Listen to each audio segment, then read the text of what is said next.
Hey everybody, welcome back to the Sonic Advance 2 commentary. We are continuing on today with Techno Bass, and this is going to be our Knuckles demonstration for as much as that means on Sonic Advance 2. When they say techno, they mean like in the sense of music. Okay. Yeah, they're a lot of the stages have a music theme going on here. And in the soundtrack as well. Yeah, we were talking about, I think it was Ted, and you mentioned that Sonic Advance 1 was your favorite soundtrack? I that's the one I played. You played the yeah, most, okay. So I don't really. Oh my god, Knuckles glides so slow. Advance 2 soundtrack is so fucking good. It is personally one of my favorites in the series. Well, 2D games specifically. I probably should just like categorize it in that way, but I love Advance 2 soundtrack so much energy. There's a lot of great use of percussion, and there's generally not a track I dislike in it. Now, if I'm not mistaken, I think they gimped Knuckles' glide in this to make him less busted, because given the speed-based, level design mentality, where a lot of the stages are on an incline, or decline rather, the way Knuckles' glide works in Sonic 3 and Knuckles is that he gradually speeds up the longer he glides, which... if you have enough open space to glide, can become a little ridiculous. You never really had enough open space to glide in Sonic 3 and Knuckles itself, though, because of the way it zigzagged in on itself all the goddamn time. To be fair, that doesn't really make an awful lot of sense. It would more make sense that the faster you start, the faster you go, and then you'd slow down as you glide. Like, that's what makes the most sense to me. But in this game, they just cap your speed when you're gliding. You can only go so fast. Yeah. Ooh. Oh. Goodbye, Knuckles. Oh no. Go with God. No, but outside of the gliding being de-emphasized, the wall climb being emphasized, I also think Knuckles has the worst tricks in the game. Outside of one, which I'll get into in a second, but one of the most used tricks that everybody uses is the up dash, well, the double jump essentially. And every character to a point loses a bit of momentum when they use it. Knuckles almost comes to a dead fucking stop, though, when he uses his. Well, that's supposed to be the idea, right? Is that you get extra height, but you slow down. But Knuckles feels it the most more than anybody. Like, he just loses all horizontal momentum when he uses his. To be fair, that was probably intentional, because in Sonic 3 and Knuckles himself was the least speedy and agile character. Yeah. His jump height was a bit gimped. His acceleration was pretty slow. And right. Unless you were going downhill, I don't think he even runs as fast as the other characters. I think a good compromise, though, would be if, like, after I do the up dash, let me go into a glide, like, immediately after. You can't do that in this game. Yeah, it's weird. Yeah.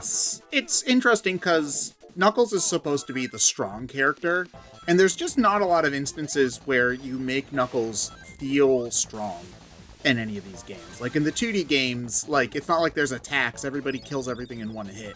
Like there's maybe like a Knuckles specific wall that only he can break or whatever. Yeah, that was always the like only real... Well, I mean, the adventure games introduced digging to give his Knuckles something to do, but yeah, you're right. His strength is rarely emphasized, and I think we brought this up as early in the Sonic history as the release of Sonic Unleashed. But an action game side mode where you played as Knuckles. The fucking ring capsule. So ring capsules in Sonic Advance 2 specifically, you just break on contact. You don't actually have to jump on them. They put one in front of a fucking starfish enemy that you're gonna hit because you bounce off the fucking capsule. Sorry, go ahead. It's annoyance for annoyance's sake. Developers being trolls. Honestly, looking at the level design in this, there's ironically, I think, been fewer instances where the game rams you into something stupid than I can remember from just watching. So to mention that though, Ted, to go into something that I had to do off screen because I didn't really mention it until now, but there's a reason for that. It's because I'm actually playing Advance 2 on easy mode.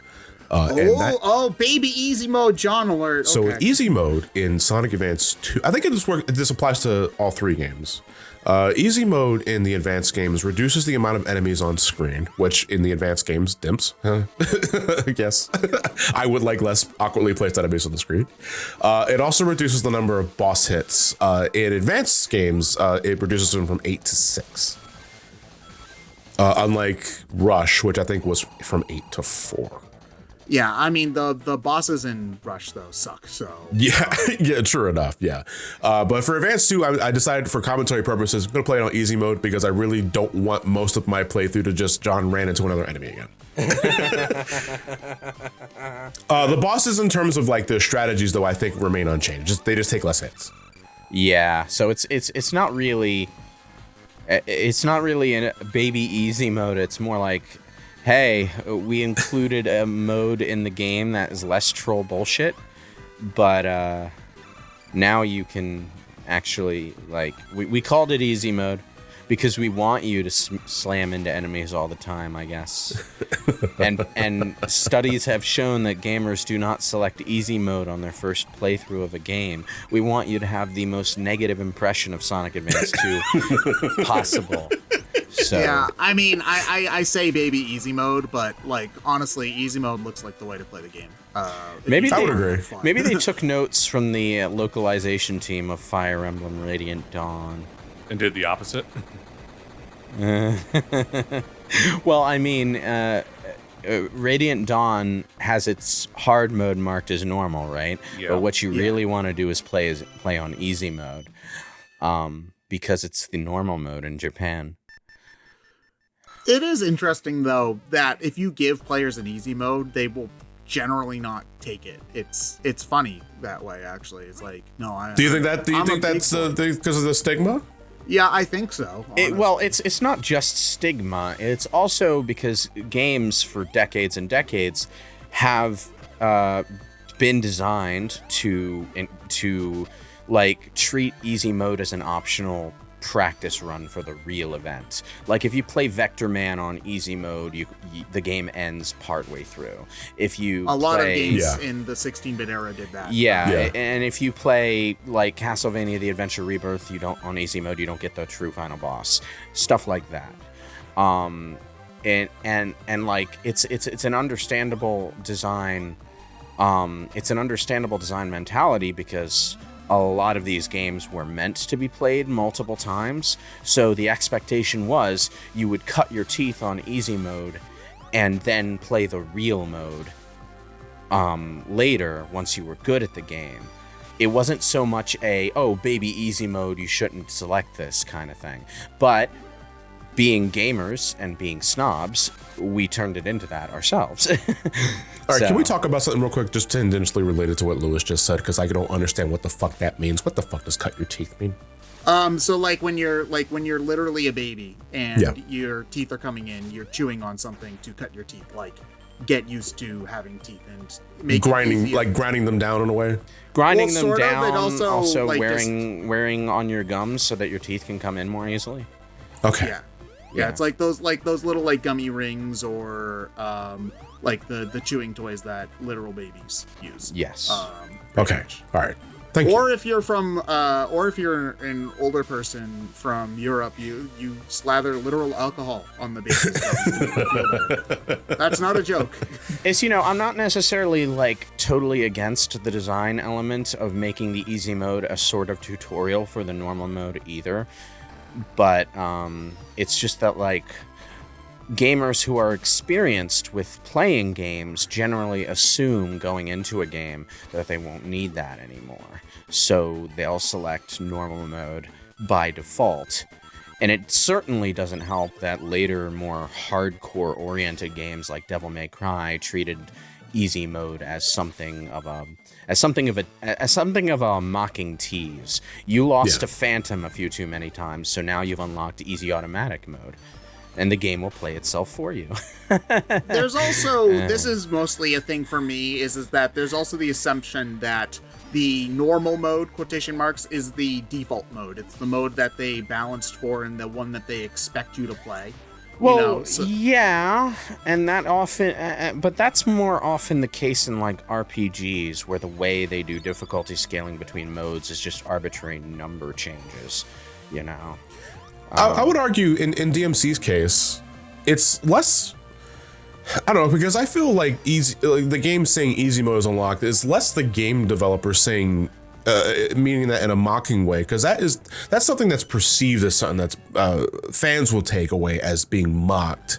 Yeah. When I look at it as from a game development's perspective, we can see you're struggling, so we can lower the difficulty for you if you like. Well, that's probably the intent, but the way the DMC community eventually took it was more mocking. It's like, but the community aren't the developers, though. That's my point. No, it doesn't help that the developers do literally do that, though. At some point, like Doom, right? Where well, that's why I mentioned, but that's why I left it to DMC, like just specifically, because I know like Doom will mock you for that. Wolfenstein definitely mocked you for that.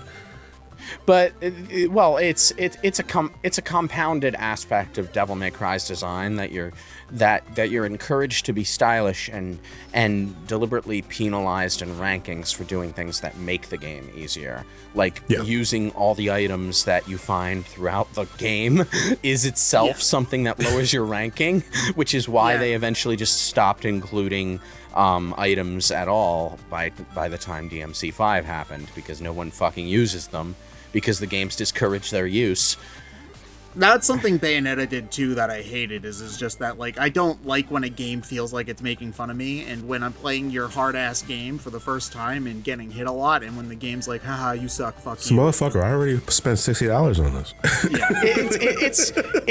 It's a kind of design element that is going to get a different response from different players, because, some players, it's easy to say, I don't like when a game mocks me. It feels disrespectful, but some players, like, they flourish under the challenge, and if they mess up and the game makes fun of them for it, it feels like a taunt that they need to answer, and it fires them up, But not every player is going to feel that way, so...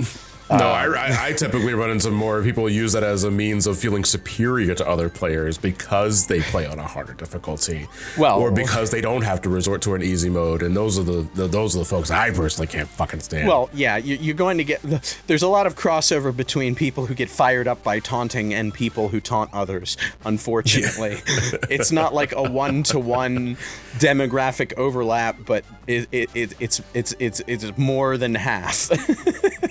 There is definitely a satisfaction in getting that S rank or perfect rank or whatever the hell it's called. Like, the rankings, when they work really well in making you feel accomplished when you're winning, it's just you have to be careful about what they're doing to the player who's not as good at the game. Well, it's also just an aesthetic, stylistic element of action gaming in general that has been with us since the beginning. If you go back to like the really early action platformers like Jill of the Jungle or shooters like Doom and Wolfenstein, they'll have like these really overly try-hard, edgy phrases in their difficulty selects and in the way that the in-game tutorials are written, where they're doing these really try hard sort of taunting phrases or naming their difficulty modes something like "hurt me plenty," to get the player fired up. Like, it's you versus the game. You're in a competition against the game. You're not gonna let the game get the better of you, are you? And that's the general vibe they're going for. It's the general vibe. The difficulty, like, hurt me plenty. I feel like more than anything, you're just putting your fetishes on blast. And it's like, listen, I don't care what you get yourself, and what you get your rocks off to, but keep that shit to yourself. It's an innuendo too, but the point is to get the player like invested in that competition with the game that they're playing against. And that in itself is fine. It's the entire concept of Super Meat Boy. But, like, it is an acquired taste for some people. I kind of went off the rails with my original point, and I forget what my original point was now. The point is, every day. Play whatever difficulty you fucking feel like playing on. Yeah. More or less.